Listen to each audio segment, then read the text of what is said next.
Donald Trump एक बार फिर America के राष्ट्रपति बनेंगे। ट्रंप दूसरे विश्व युद्ध के बाद अमेरिका के पहले राजनेता हैं जो 4 साल के गैप के बाद दोबारा राष्ट्रपति वहां पर बनेंगे। और तभी दस्तक देता सवाल यह है कि क्या ट्रंप के अमेरिका का बिग बॉस बनने के बाद अब वर्ल्ड ऑर्डर में बदलाव आएगा? युद्ध लड़ते देश और अर्थव्यवस्था की चुनौतियों के बीच अमेरिका में बदली हुई सत्ता से दुनिया क्या बदलाव देखेगी, वो आप देशों के प्रमुख नेताओं के चेहरों से समझ सकते हैं। जहां भारत ने दोस्त ट्रंप को जीत की बधाई दी, पुतिन के चेहरे पर भी खुशी दिखती है, लेकिन अमेरिका से अब तक हथियार और आर्थिक मदद पाते जेलेंस्की के चेहरे पर तनाव है। इजरायल की खुशी छिपाए नहीं छिप रही, लेकिन ईरान में आशंकाएं हैं। वहीं भारत के पड़ोसी चीन तक चिंता की लकीरें बढ़ी। Nothing worth doing ever came easy. Treat the word impossible as nothing more than motivation. America का जनादेश आ चुका है। मेक अमेरिका ग्रेट अगेन के नारे की धुन पर जीत का जश्न मनाते डोनाल्ड ट्रंप 4 साल बाद फिर से व्हाइट हाउस पहुंच रहे हैं। अमेरिका के 47वें राष्ट्रपति डोनाल्ड ट्रंप बनने जा रहे हैं। We have to put our country first for at least a period of time. We have to fix it. Because together we can truly make America great again for all Americans. America's future will be bigger, better, bolder, richer, safer and stronger than it has ever been before. अमेरिकी इतिहास में दूसरे विश्व युद्ध के बाद Trump पहले नेता हैं जो 4 साल के गैप के बाद राष्ट्रपति बन रहे हैं। और इसी के बाद सवाल दस्तक देता हुआ सामने आ गया, क्या अब दुनिया में चलते युद्ध के मोर्चों को ट्रंप बंद कर पाएंगे? क्या युद्ध की अगली कोई भी चिंगारी कहीं फूटने से ट्रंप रोक पाएंगे? Want a strong and powerful military, and ideally we don't have to use it. You know, we had no wars. For 4 years we had no wars, except we defeated ISIS. We defeated ISIS in record time. But we had no wars. They said, he will start a war. I'm not going to start a war. I'm going to stop wars. But this is also a massive victory for democracy and for freedom. Together we're going to unlock America's glorious destiny. We're going to achieve the most incredible future for our people. Trump का यही बयान सामने आने के बाद विश्व के तमाम राष्ट्राध्यक्षों के चेहरे पर अलग अलग तरह का भाव आया होगा, ऐसा माना जा रहा है। ट्रंप की जीत के बाद दुनिया की सबसे बड़ी दस्तक में आज आप यही जानेंगे कि ट्रंप के जीतने से कौन खुश हुआ है, कौन दुखी है। ट्रंप राष्ट्रपति बने तो किसकी नब्ज दबी है। ट्रंप के आने से कहां दीप जले हैं, कहां दिल। ट्रंप युद्ध रोकेंगे तो किसके चेहरे की हवाइयां उड़ी हैं। ट्रंप के हाथ में पावर है तो कैसे बदला वर्ल्ड ऑर्डर है। क्या भारत ने दुनिया में युद्ध रोकने की जो बात कही है उसी पर ट्रंप आगे चलने वाले हैं? इसीलिए प्रधानमंत्री नरेंद्र मोदी ने मेरे दोस्त ट्रंप कहते हुए बधाई दी है। क्या ट्रंप के युद्ध रोकने की बात करने से पुतिन के चेहरे पर एक सस्पेंस भरी मुस्कान सामने आ गई है? अगर हाँ, तो इसकी वजह क्या है?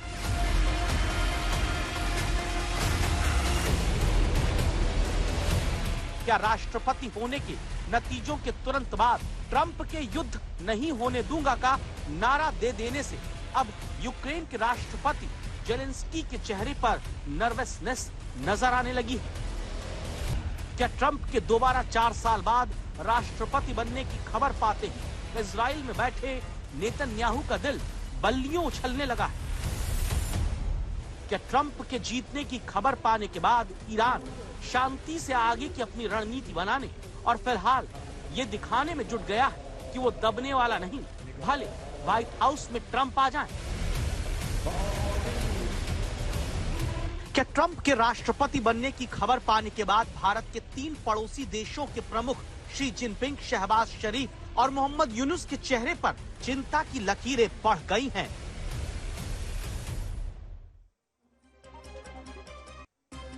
33 महीने हो चुके हैं, रूस और यूक्रेन का युद्ध अभी भी जारी है। लेकिन क्या अब जनवरी में शपथ लेने के बाद सबसे पहले इसी युद्ध को रुकवाने के लिए ट्रंप के कदम बढ़ेंगे? और क्या इसीलिए रूस के राष्ट्रपति पुतिन के चेहरे पर एक रहस्यमयी मुस्कान की चमक देखे जाने का दावा है? लेकिन जिस अमेरिका से मिले हथियार और पैसों से अब तक यूक्रेन लड़ता रहा, वहां के राष्ट्रपति जेलेंस्की को अमेरिका से अपनी दोस्ती की दुहाई देते हुए रूस के खिलाफ प्रतिबद्धता याद करानी पड़ रही है। कहा जा रहा है कि वॉर रुकवाने को लेकर जेलेंस्की के माथे पर चिंता की लकीरें बढ़ रही हैं। Ladies and gentlemen, please welcome President-elect Donald J. Trump.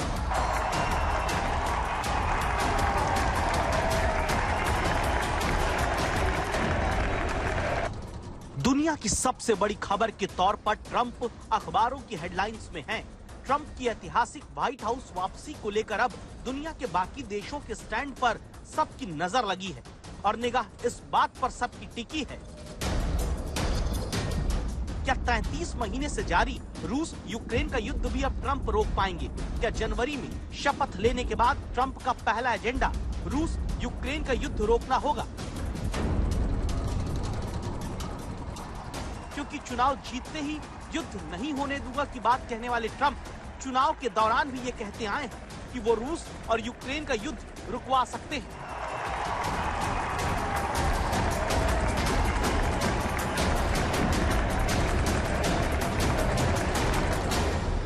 Trump पहले कह चुके हैं रूस यूक्रेन का युद्ध जल्दी खत्म होना चाहिए क्योंकि यूक्रेन और उसके राष्ट्रपति बड़ी कठिनाई झेल रहे हैं। ट्रंप कह चुके हैं कि रूस यूक्रेन युद्ध पर इतना पैसा खर्च नहीं करना चाहिए और ट्रंप ने यह भी कहा कि वो अगर राष्ट्रपति होते तो युद्ध खत्म करवा देते। अब राष्ट्रपति ट्रंप बनने जा रहे हैं, तो क्या रूस और यूक्रेन की लड़ाई खत्म होगी?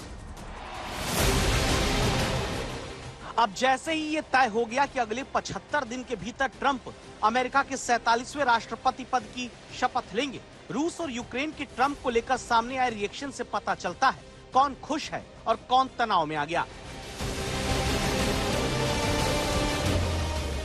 खबर यह है कि ट्रंप के प्रेसिडेंट बनने की खबर के बाद पुतिन ने कोई बधाई संदेश तो ट्रंप को नहीं भेजा, लेकिन दावा है कि रूसी राष्ट्रपति खुश बहुत हैं, जबकि यूक्रेन के राष्ट्रपति जेलेंस्की ट्रंप को बधाई तो भेज रहे हैं, लेकिन भीतर ही भीतर उन्हें कुछ चिंताएं खाए जा रही हैं।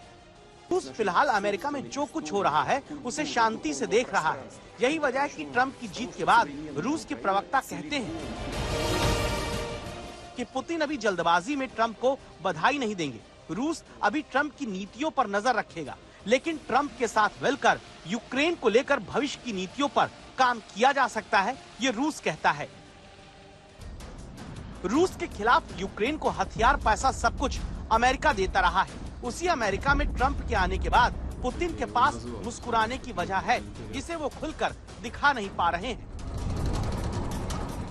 जानकार कहते हैं कि रूस तो खुद ही यूक्रेन युद्ध को अब किसी तरह खत्म करने का रास्ता खोज रहा है।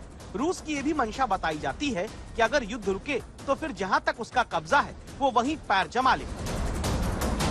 क्या इसीलिए जब ट्रंप चुनाव के दौरान रूस यूक्रेन का युद्ध खत्म करने की बात कहते हैं तो हाथों हाथ उसका भरोसा और स्वागत करते पुतिन नजर आ चुके हैं। इसीलिए जेलेंस्की जो बाइडेन राज के दौरान रूस युद्ध में अपनी तरफ से विक्ट्री प्लान लेकर बाइडेन और ट्रंप से पहले मुलाकात कर चुके हैं, वो अब ट्रंप की जीत के बाद चेहरे पर ज्यादा खुशी नहीं ला पा रहे हैं।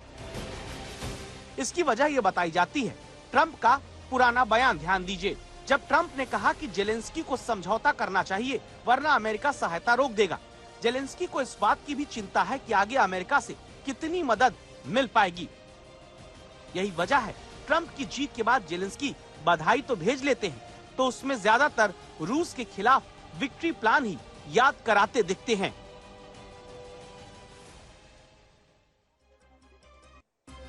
युद्ध तो मध्य पूर्व एशिया में भी चल रहा है, ईरान और इजराइल के बीच भी भयंकर तनाव है। यहाँ पर ट्रंप की जीत का रिएक्शन वो हम आपको बताएं, उससे पहले अब दस्तक देता सवाल है कि अगर रूस यूक्रेन का युद्ध ट्रंप रुकवाने की कोशिश करेंगे तो कैसे?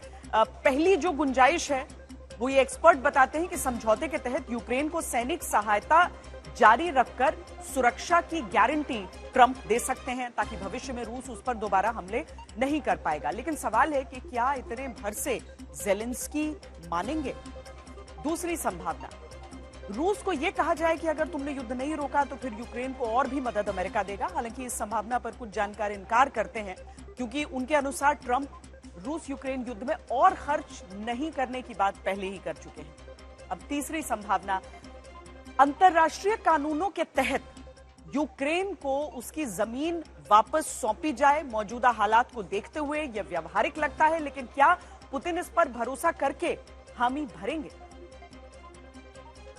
और अब ट्रंप की जीत के बाद इजरायल और ईरान के राष्ट्रपतियों के चेहरों पर भी हम जरा गौर करते हैं। इजरायल खुश है, ईरान आशंकाओं से घिरा हुआ है। पिछली बार जब डोनाल्ड ट्रंप अमेरिका के राष्ट्रपति थे तो इजरायल के प्रधानमंत्री इतने खुश हुए थे कि उन्होंने एक इलाके का नाम ही रख दिया था ट्रंप हाइट्स।